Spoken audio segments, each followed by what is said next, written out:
Hey, welcome back to the podcast. My guest in this episode is the highly awarded global expert and thought leader on entrepreneurial leadership and business growth, Dr. Jana Matthews.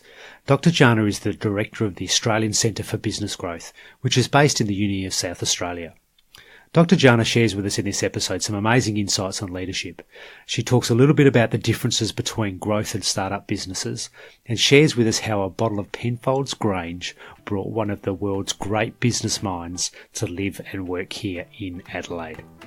Let's get into it.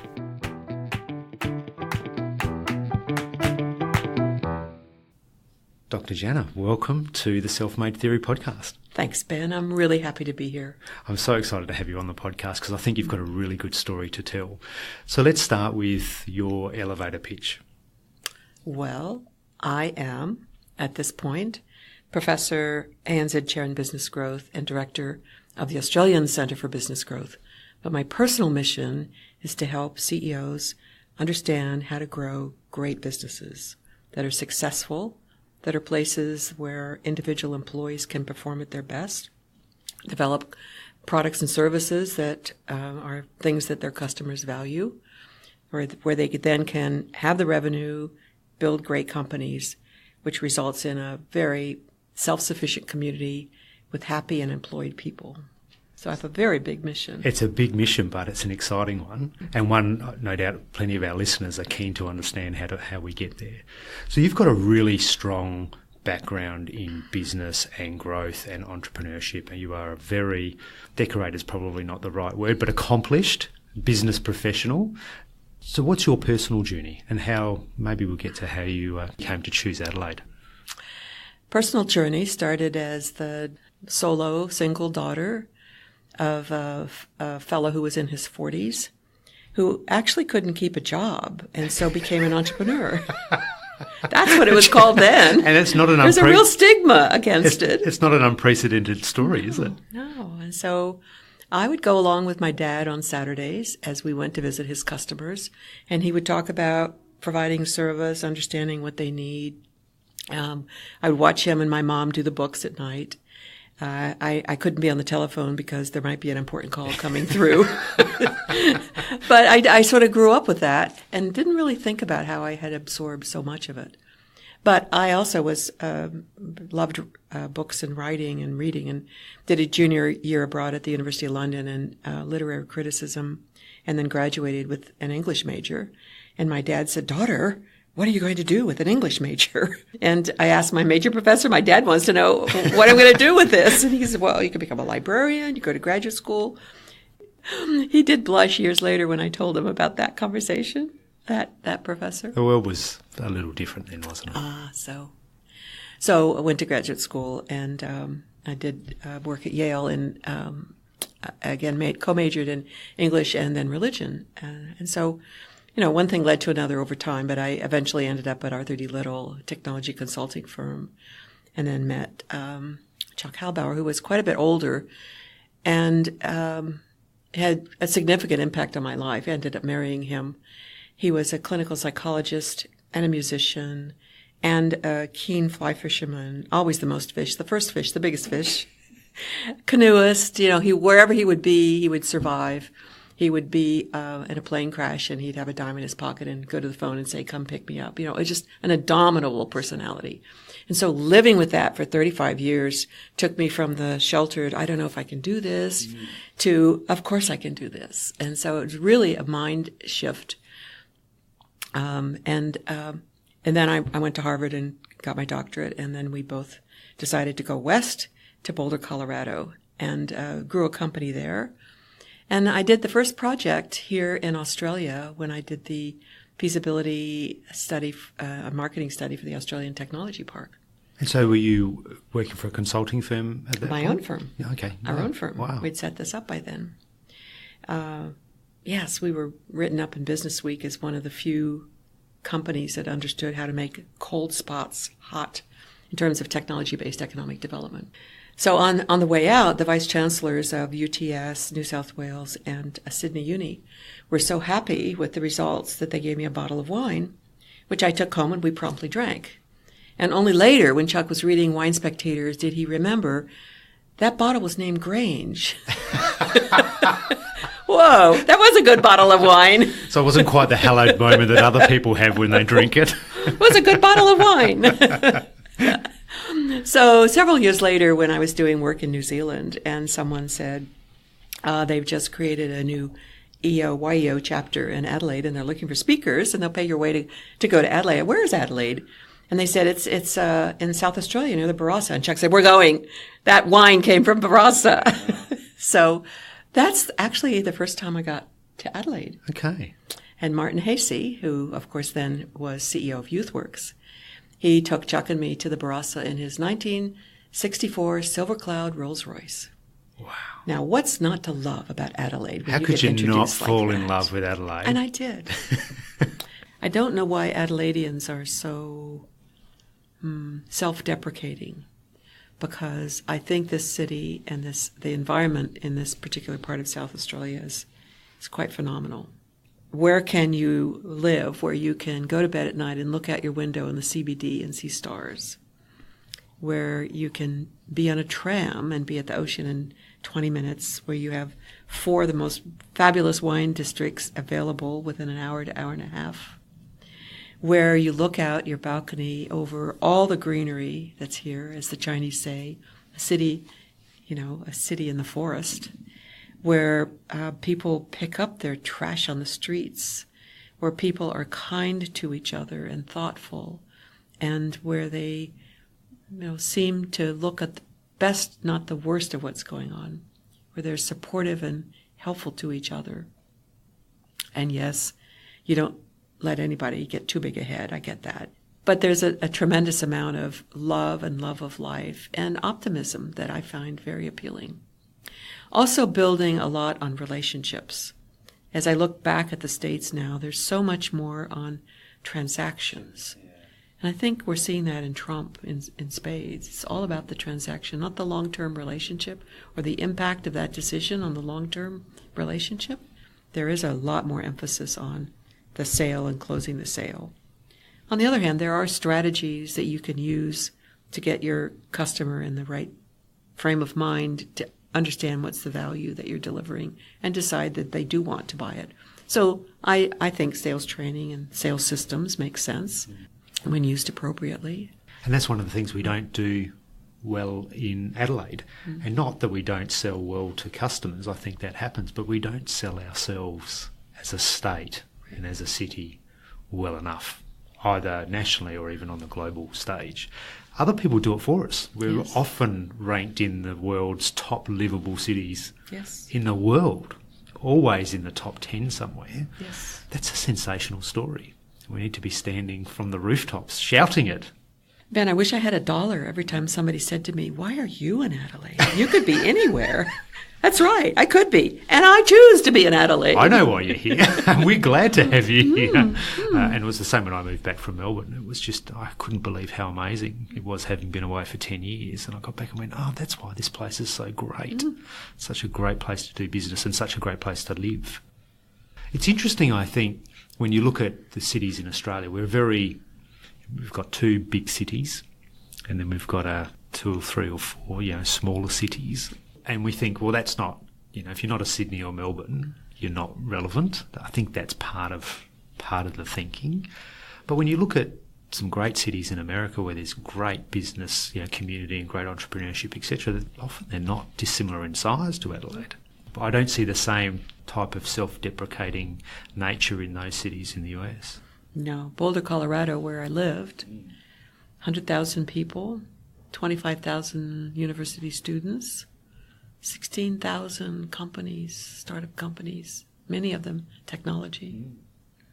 There were, in one quarter, there were 4 companies that went public on the NASDAQ, and 3 of them were from Boulder. My goodness. And all of them intended to stay in Boulder. So what was the difference about Boulder? Was it just one of those places where success or entrepreneurship breeds more success and entrepreneurship, or was there something fundamental at the core in terms of infrastructure or government support or ecosystem that actually helped drive that? So Boulder started with the city fathers choosing to have the university and not the prison be located in Boulder. That probably helped. So we start out with a well-educated set of people. It has beautiful natural environment, being up against the mountains, 30 minutes to some of the ski areas, or an hour and 20 to Vail and Breckenridge. People who live there want to stay there. So even though IBM would close down and move its printer division to Arizona, people wanted to stay in Boulder. Well, what are you going to do? Well, you start a company. You stay in Boulder if you can't get employed. So there was a sense of, I want to stay in the place, and therefore I'm going to figure out how to do it. Not, oh gosh, there are no jobs here. I guess I have to move somewhere else. And so there is an entrepreneurial spirit. And when I moved there in 1980, they already had one of the banks supporting something called Esprit Entrepreneur. I'd never heard of such a thing. I wasn't even sure I knew what the word was. But they went out for 2 days, celebrated. You could go around and visit anybody in their boardroom, and they talk about their story. It's kind of like the origin story. And then they'd have big gala dinner where they would celebrate and give people awards. And so that was building up. And there were more companies that were started, and then people left them and started other companies. So you had a sort of oak tree with acorns and new trees springing up phenomenon. And then in the mid-90s, Brad Feld came to town. So interestingly enough, Brad and I had crossed paths when he was at MIT, and we were funding a project at MIT, and we became good friends. And he came as an entrepreneur in residence to work with me at Kauffman, which meant he would come, a couple of days a month to be part of my brain trust. And when he decided that he wanted to move to Boulder, I opened up all my contacts and introduced him to a lot of people. But he and Amy decided that they were going to put down roots, and they were going to stay there, and they were going to do a venture capital fund there. He had been part of SoftBank and some others. And suddenly there became a vortex of activity around Brad. So you look at, as Margaret Mead said, never doubt that a single person can make a difference. It's the only way that things have happened. A single person begins to focus all that energy that's all around them. And so started his venture fund. And then David Cohen, who'd sold his company, went to visit on one of Brad's Wednesday morning. Anybody can stop in and have a chat. And told him about this concept of, what if we have a program about 13 weeks long? We try to get the best companies to come to Boulder. Let's get them to come here. Let's do this program here, and we'll invest in some of them at the end of that. And they could stay here. And Brad said, yeah, that sounds like a good idea. And so he got some friends together. They put together a little fund. So, you pay the companies $20,000 to be able to have food on the table while they're doing this 13-week, give up their job and come here. And at the end of that, they funded several of these companies, and they started taking off. And then more people wanted to come, and more people, and other cities wanted Techstars. And then people come now to Boulder, whether they get into Techstars or not. They just want to live and be and work and grow their companies in that environment. So it has this enormous attraction. And Techstars is, again, part of that vortex.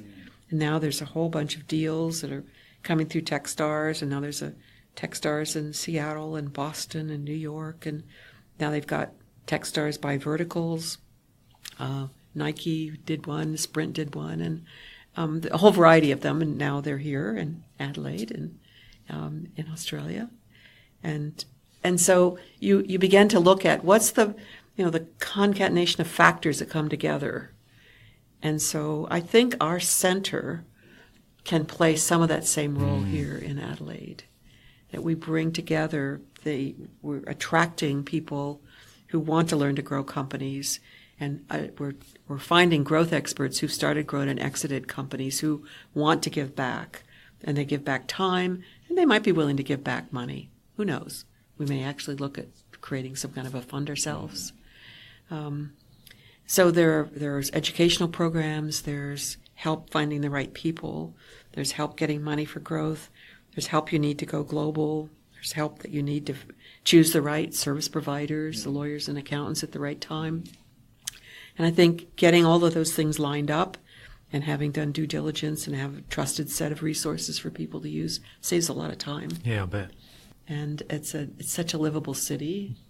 And all my friends who come say, "Oh my God, Adelaide is so wonderful."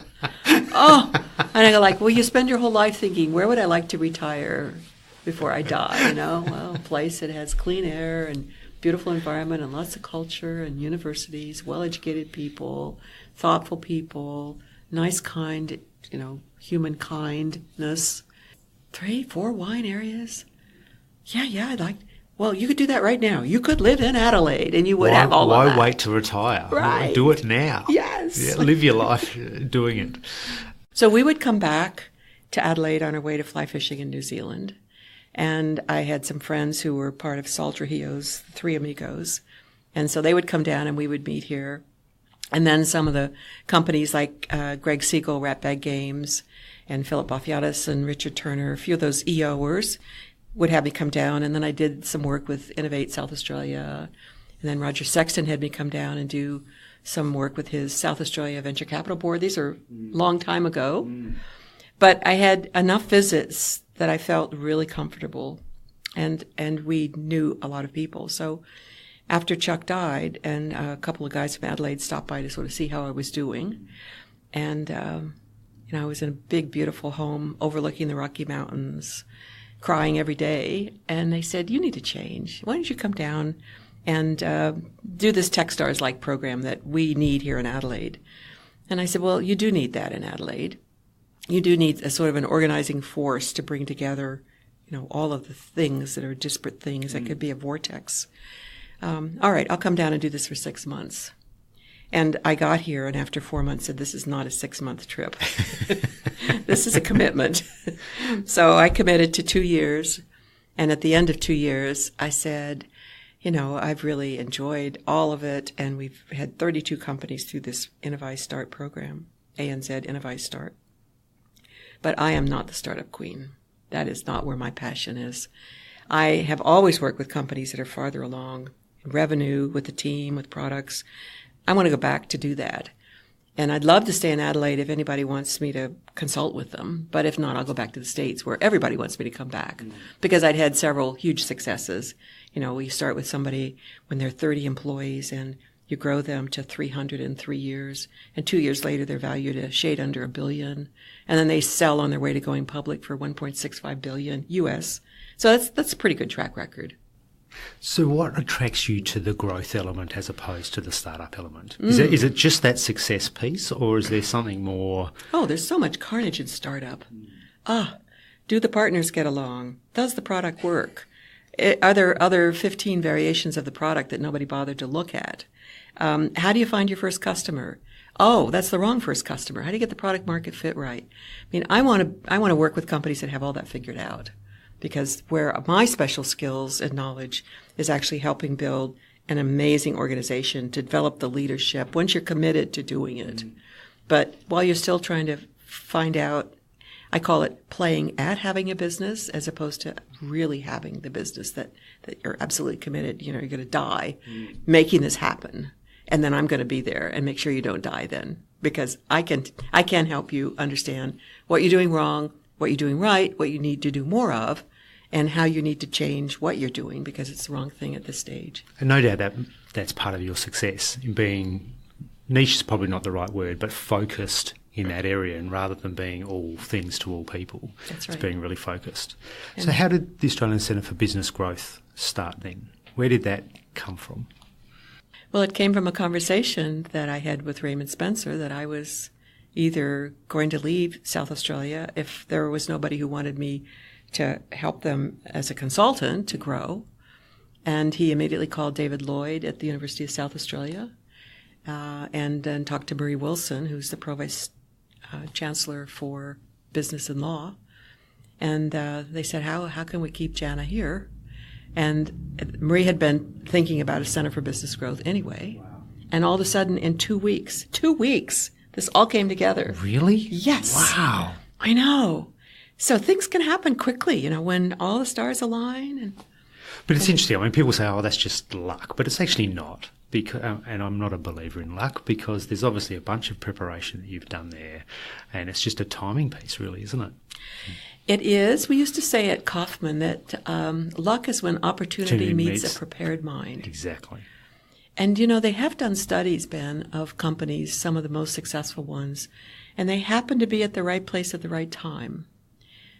Now, as I look back on all of these things, seems like all the parts of my life who have making me be successful now have all come together right now, here in Adelaide, in this program, in this center, with these people. And it's the most satisfying thing you can do, to actually be able to bring your own personal passion and knowledge to bear on a whole set of people and really enable them to achieve their dreams. I talk to a lot of business owners, and they look at their colleagues or people in other business and talk about, they were in the right place at the right time or just lucky, but it's just so not that. What they don't see behind that is the hard work, the preparation, the determination that sits behind that when the moment arises for them to take advantage of the opportunity. And to be prepared for that opportunity. It's like, it's a silly little thing like I joke about. I get up every morning and I am dressed so that when the millionaire knocks on the door and says, Jana, here's $1 billion check to fund the Center for Entrepreneurial Leadership, or the Center for, which would have been our Kauffman Center, which Mr. Kauffman had funded, yes. Or our Australian Center for Business Growth. I am ready, and you can take a picture of me with that check because I am ready for it. Exactly. I'm ready for the programs. It's being ready, and it's having enough respect for that opportunity to be prepared for it. Yeah, absolutely. So 2 weeks from woe to go. Indeed, 2 weeks. So I said to the team that was working with me at Innovi Start, first I talked with the fellows about whether or not they would keep those employees, and they said, well, we really probably can't afford to if we aren't doing another program. And I said, well, then I want to, because I've got to figure out a way to keep them. We are a team. And if you understand why serial entrepreneurs often bring the people that they've worked with before, because you know how to work together, how you think and how you make decisions. And very quickly, ANZ came on as a sponsor and underwrote the chair, and we were to be delivering clinics to their customers within 2 weeks of opening our doors here at the center. That's fantastic. And I said, there's no way I can spend time hiring people. So to the uni, I said, we're a package. You have to take us all if I'm going to do this. And they did. And so we were out delivering clinics in Brisbane within 2 weeks of opening our doors here. That's amazing. That's amazing. And so how long ago was this now? This would be 4 years. 4 years in June. And then July, we started delivering clinics. So the good news, Ben, is that I had a whole lot of intellectual property that I could bring to the table, that the university basically licensed in, and that we could start applying right away. And, things that I knew had worked elsewhere. And so I've done a lot of work as consultant, and I've enjoyed that. I've done a lot of work as global thought leader for SAP and other large corporations. I love presenting, and, that's fine. But there's something incredibly satisfying about working with a cohort and taking them through over a year and a half, and being there and on the phone and working with them and making sure that they are learning from each other and from other growth experts, and that we're providing that sort of almost like a trampoline that enables them to kind of go higher and higher. And I was just looking at some of the stats from the people who were in our first program. One has gone from 38 million to about 230 million. In 4 years. Another has grown 6x in revenue. Another has grown 75%, a local Adelaide guy that we weren't sure was actually going to be alive and keep the doors open when he finished the program, because he had 5 companies and he just couldn't seem to, decide where he was going to put the focus that you talked about, would put his energy. And we and the other CEOs in the program talked to him and said, mate, as you would say down here, dude, as we would say in the U.S., you can't do them all. You've got to make some choices. And so he parked a couple and then really focused and made some changes that we recommended, used the tools for weeding out the people that shouldn't be on his bus, getting the right people in place, and learning to delegate. And it's just remarkable. It's and fantastic. He was so proud so proud to have grown 75%, and I was too. And the confidence that he had as a result of that. Because, as the guys say, we now know what to do, when, why, and in what order. And that's great. And that's the challenge when you're running a business, and particularly when you're growing a business, is you've got all this potential opportunity ahead of you, and the timing and the how becomes really difficult to understand. And then there's all those other things around cash flow and other bits and pieces to support your growth. But obviously your framework and your program really does delve into all of that. This episode of The Self-Made Theory is brought to you by New Black Designs. New Black Designs is a boutique interior design agency created in 2004, specialising in both residential and commercial projects. They can help you with full home interior design, bespoke kitchens and bathrooms, design of commercial office fit-outs, cafe and retail design and project management. Here's what just one of their clients have to say. It was an absolute pleasure working with Emily from New Black Designs. From the outset, she was professional and friendly. With opening my first cafe, I wasn't sure what style I wanted or where to start. Emily was sensational in helping me visualise the setup, style and colour scheme of the dining area and kitchen. I couldn't be any happier with the result. I would have no hesitation in recommending Emily for any work. I hope to work with her again in the future. Wow. New Black Designs can also provide property staging if you're planning to sell your home. Everything from styling advice right through to full staging your home with all furniture and accessories needed to maximise your sale value. You can find New Black Designs at www.newblackdesigns.com. So can we talk a little bit about what you're doing practically with these companies when they come to you? So there's first of all, there's the prep work. So I say it's like bringing your company to Mayo Clinic. You take your body to the doctor. And Australians may not know Mayo Clinic, but I'll let you explain Mayo Clinic. Well, what would be a very famous clinic that you would take, that you would go for special expert assessment of Do you know what what? your problems I don't know. I couldn't name one in Australia that has the same reputation as perhaps the Mayo Clinic does in the US. Well, even think about your physician. So he would want to have a set of lab tests so he could actually look at the data about what's going on inside your body, you know, heartbeat and cholesterol levels and how much sugar you have and so forth. Iron and all the other things that are going on inside your body. Yep. So we say we want to see your financials for the last couple of years. We want to see the org chart. We want the marketing plan, the product plan. We want to look at your customers, and we want to begin to analyze who are the biggest and best and most important, and where there's stickiness and where there's strategic alignment. So we give them a tool to use to do that. And then we have an online diagnostic about them as leaders and about the health of the organization itself. And so that's our data that we look at before they come to the clinic. So I have a pretty good sense when I walk in the room what your issues are. So part of it is you're putting together that data and you're looking at it for the first time as well, going, oh, I never saw all this together. Oh, wow. So they're looking at it holistically, where maybe some of these data sources were, not brought together into one place. Mm-hmm. So for them to look at that ahead of time, for them to look at it with a growth expert is also very enlightening. Second, we bring them together with other CEOs, so they're right away learning, looking around, saying, I'm not alone. There are a bunch of us. And we're all experiencing that problem. Oh, that's comforting. It's not just me. Right? And I assume you're not choosing people who are competitors in industry in those workshops. No, we do try to control for that. We did have one at the clinic where someone on the outside said, I want to pick the people that I'm going to recommend come in. They were out of the automobile yes. North Adelaide. And we said, well, all right, if you know them better than we do, fine. And at the end of the clinic, when it had been one of the worst clinics because hardly anybody said anything, and one of them said, as they were going, you do know that we're competitors. I go like, no, I had no idea. Sorry about that. So we are very careful about that. We learned our lesson. So they're sharing and they're talking and we're asking hard questions and this is not a comfortable place. This is what I call this is the come to Jesus meeting when you come in, because we ask hard questions and one of the first questions is, so why are you doing this?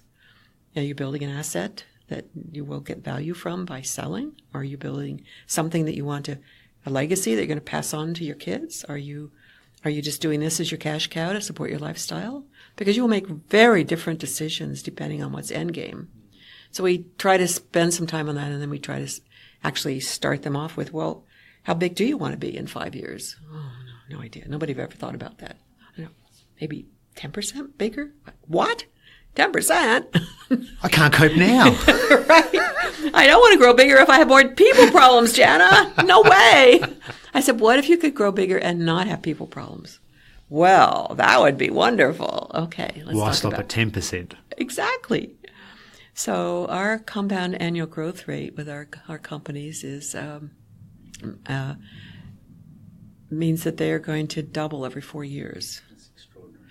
Now, it's normally 2.8% for normal companies. So imagine asking those hard questions. When you're the CEO running your own company, rarely are other people asking you those hard questions. Right. You ask them of yourself, but you don't have the answers. Right. So there must be a super powerful thing for them, not only to experience, but to then delve into and understand what they need to be considering. I think for whatever reason, we are able to create a safe space to think about that. Whether it's because it's other CEOs, whether it's because the growth experts who teach are all people who've started, grown, and exited a lot of different kinds of companies. Some are service, some are manufacturing, some are product, others online. But we've all gone through this process of hiring the wrong person, not delegating properly, not getting rid of people when we should have, not taking the product to market on time and missing the window. Oh gosh, there have been, a whole cluster of things that we've all done. So to have that in common, so we've all made mistakes. Okay, fine, put them on the table. Next. And then talk about what are the issues and give each other some suggestions, some insights. We had one person who would not use the word sale. I will not sell. I am not making a sale. I am introducing my product. I am encouraging them to buy. He could not use the S word. It was quite astonishing. And that's an interesting thing. Do you see a difference in America versus in Australia around that perception of what sales is? I've had a history in sales. For many years I was the CFO of an organisation. CEO was very keen to get me into selling, and I always had this perception, oh no, I don't want to be a shiny suit salesperson. But once I understood the value of what the selling process was and the value that I was bringing to an organisation, it became I ended up become very successful. Yes. In America, it's a profession, it's a industry, it's something that you can aspire to, where often in Australia people don't view it that way. They run from the idea. And I said, why would you run from the idea of telling people about a product that you think is the best in the world if it can actually deliver value to them? Absolutely. Why would you not want to have everybody in the world wanting your product? Well, I don't know. I just don't want to sell it to them. I said, well, you want to make them aware that you have it, and you have to understand the value. And I use the example, if I need a car, I could buy a Ford Fiesta for $25,000, or I can buy a Tesla for $125,000. So why am I willing to spend another $100,000? Because of the value that a Tesla brings me, the value in terms of how I feel when I'm in it, or what people think about me when I step out of it, or what it says about me in terms of, unspoken messages, the environment, or a tech chick or whatever. And so to understand and unlock within the people who would be buying your product, what is it about the product that they value? And then are you measuring that you're delivering that? And then the growth plan is really simple. It's how do you deliver more value to more customers? And they go like, is that all there is? I said, well, at basically that is what it is. Now there's, ways, there's formats, there's tools that we give you that we want you to follow. But yeah, that's what it is. So, yeah. It sounds like an amazing program, and obviously an incredibly successful program. What are the types of businesses that you're looking to come to the program? You've obviously talked about it's not a startup. That's right. Is there a size organisation? Is a stage in their life cycle and their journey that ideally are the organisations that you're looking to engage? Yep. So we've had, I can hardly believe this myself, 546 companies through the clinic. Sorry, in 4 years? In 4 years. That's extraordinary.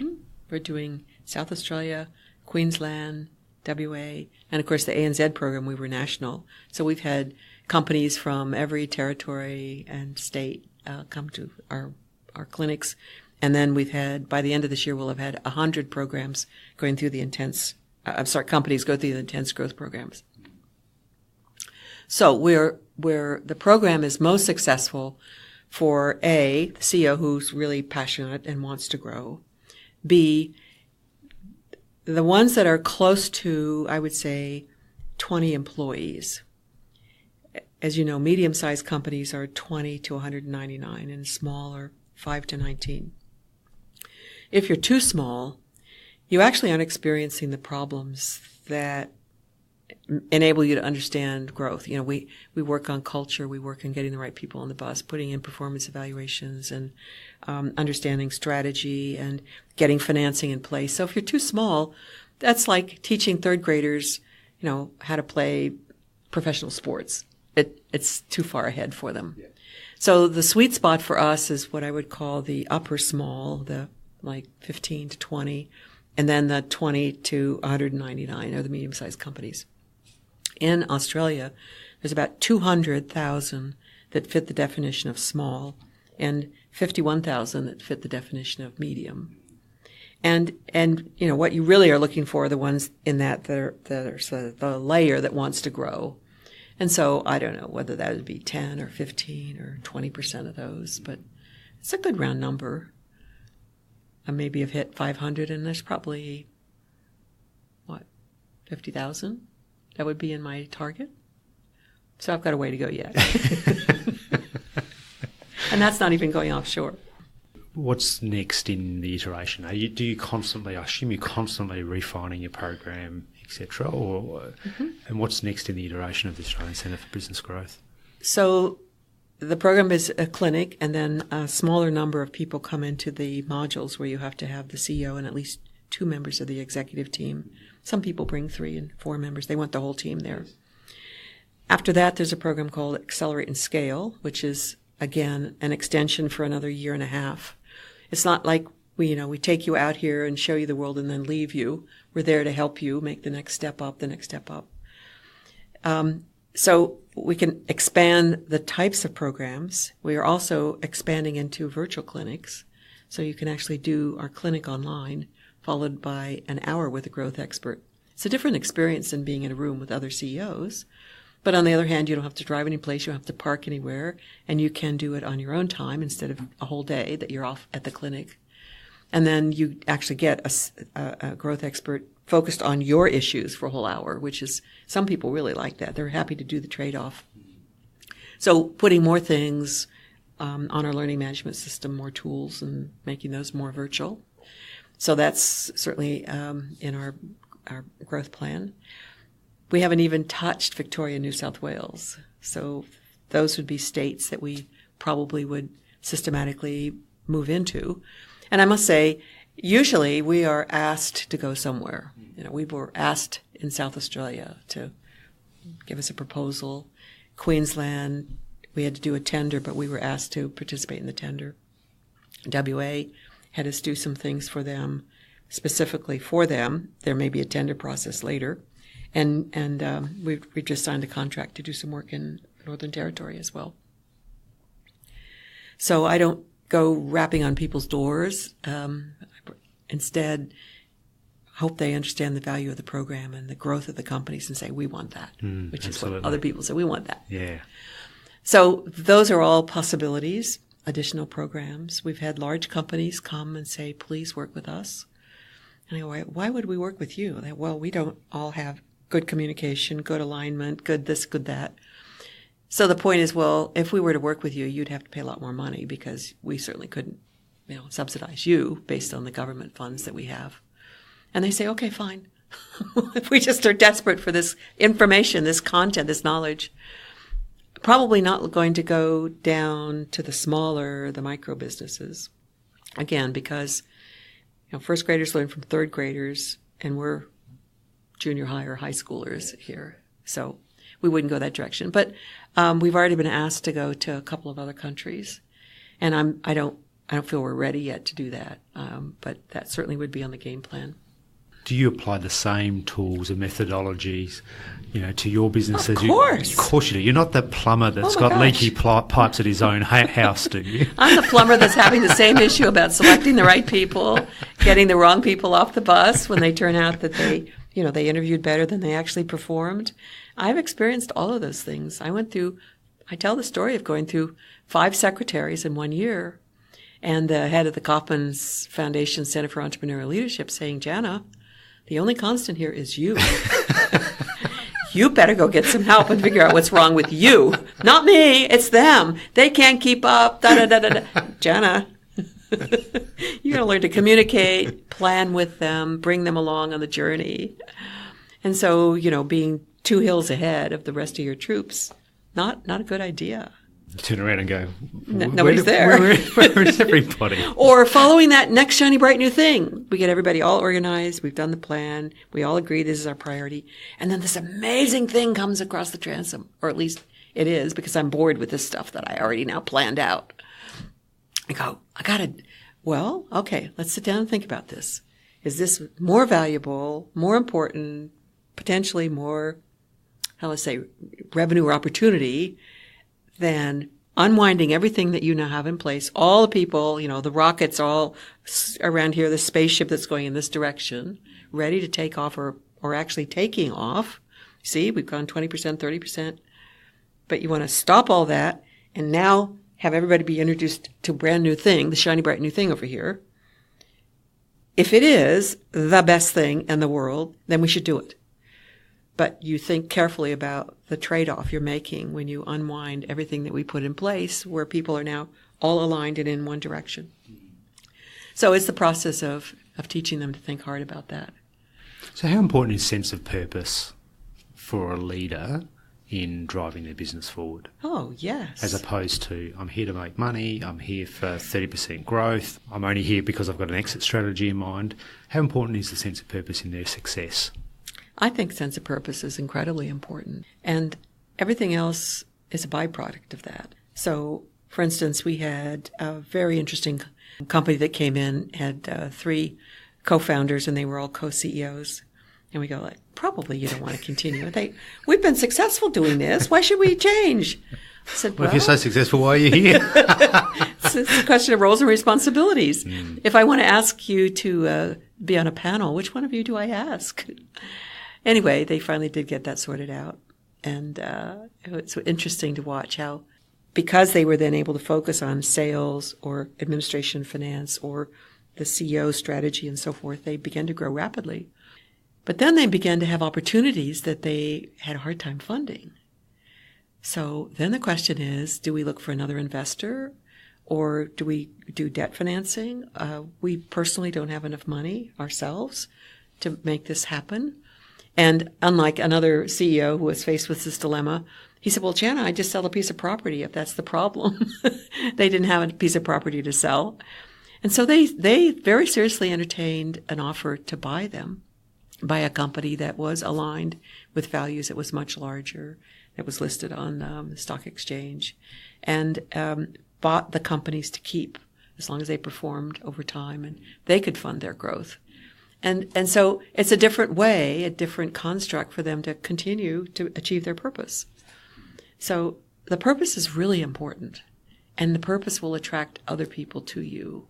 But you have to be able to articulate it, communicate it, and be consistent about it. Thank you for sharing such great stories. It's my pleasure. This is radio. People can't see the smile on your face when you're telling the stories. It's clearly something that you're passionate about. Before I came in, I was wondering why you pursued this direction of your career rather than do this yourself in your own organisation. I can only imagine it's because of the joy that it brings to you to see other organisations succeed based on the support that you give them. Well, yes, and why do it here at a uni, or why do it with other people? there's something very powerful about a team of people that are aligned, that share a passion, share a set of goals, and are, getting behind. And with a group of 12 that's on our team growing to 15, we've been able to move mountains. I mean, we've already won 2 international awards. Really? Wow. When we were only 3 years old. And we went to Milan to accept one of them. And I took the team along. Those who produce should share in the rewards, right? So I took other team members who had helped us be successful, my senior team. And we sat there and we listened to the other people who were contenders for the award. And we were like, they've been in business 20 years, 30 years. Their successes have been 43%. Gosh, we've got 94% of our CEOs in the clinic say they'd recommend it. The 6% are unsure whether they want to make those changes that are required, having that hard conversation with their father, their brother, their cousin, their wife, or their first employee. Absolutely. Or whether they're willing to not be the center of everything. They love being the genius with 1,000 helpers, but you can't do that and grow. You've got to learn to delegate. And so some people make the choice to not do that, and that's their choice. It's their company. But 100% of the people who come to the program, absolutely 100% would recommend it to other people because it's such a powerful transformational experience for them. It's personally as well as the whole company. And to watch their team, who maybe have never actually been together outside the company, looking at the company, they're all working in the company, step out and look and think together and plan together and hold each other accountable. It's really a powerful experience for them. And so you watch people and companies be transformed, and it's great. It's like a drug. You want to do more of it. Well, that's fantastic. I'm so excited that you got that bottle of Grange that day because it's a great thing for South Australia that happened. It's a great thing for us as a country, and I think it's also great for those companies to have been tutored under your great leadership. So thank you very much, and thanks for sharing your story. Thanks for the pleasure. Really appreciate it. Cheers. Bye.